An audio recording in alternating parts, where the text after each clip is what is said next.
police service as, you know, racist and I just want to jump in. overbearing. Just want to jump in as we're seeing an extraordinary moment. Look what's happening here. Well, listen, you're going to have guys like this, you know, they want to instigate, they want to create a... What is he instigating, Bernie? I'm sorry, I've got to interrupt. Richard, look at him. What is out there accused of doing nothing wrong, and trying to keep the peace. Is having a silent protest with his police officer. He gets right in his face and stares him down. This cop hasn't done anything wrong. That is his First Amendment right, Megyn. No. And you, out of all people, Megyn, believe it protecting. This is his First Amendment right. I don't understand. You think that's fine? You have no problem with this? This is his First Amendment right. The biggest problem here is what his constitutional rights are. It's a question of what's appropriate. And I see nothing wrong with this. I think what is inappropriate is this prosecutor took 13 months to prosecute this individual when this police officer had 18 different complaints against him from citizens of Chicago. That's correct, and no one here, as far as I can tell, is defending that officer. The question is whether it speaks to a greater narrative, as some allege, and this moment here. Let me bring in Mark and Arthur. Mark, I want to ask you whether this prosecutor, because now many of these protesters want her kicked off, saying 13 months is too long.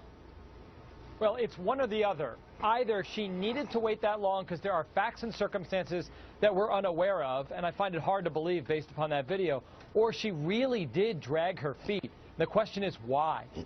I find it disturbing, Megyn. Arthur, your thoughts? I mean, the bottom line is the fact that he was on PCP is irrelevant. Unless the police officer knew he was on PCP, then it would be relevant. But there's no evidence that he knew that he was on PCP, number one. Number two, he wasn't, I don't think there was a call that he was a threat. I think it was a call that he was slashing tires and stealing from a car. So there's no excuse from that. And Megyn, here's the bottom line. If that was a civilian that executed a police officer on video the way we saw it, and it was 13 months before an indictment came down, that prosecutor would be forced to resign. Commissioner Carrick, I want to go back to you on what we're seeing here on screen.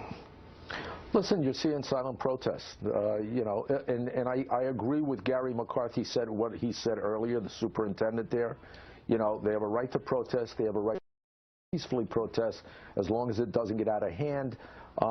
You know, then that's fine. They don't have a right to commit criminal conduct. How does the cop do his job? I mean, what is this like for a police officer?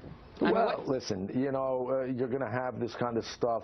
You know, people want to make a name for themselves. They want to look good on camera. They want to, you know, whatever. Stop it. Richard, I understand. Richard, I understand the outrage. I get that. Everybody understands as we see that tape.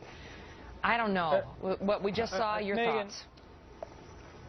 I mean, here's the thing, Megyn. This outrage, this is not the first time that the African-American community is dealing with this. This is countless times, over and over again. These young people are angry because their lives are literally in question on the streets of Chicago.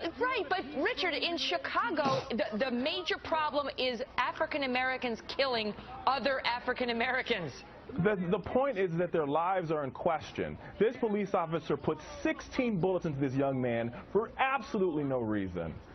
Absolutely no reason. That is certainly how the tape looks, but the question is whether or why we don't see these kinds of protests when we see the crime statistics that we see in inner city Chicago with black-on-black crime. Richard.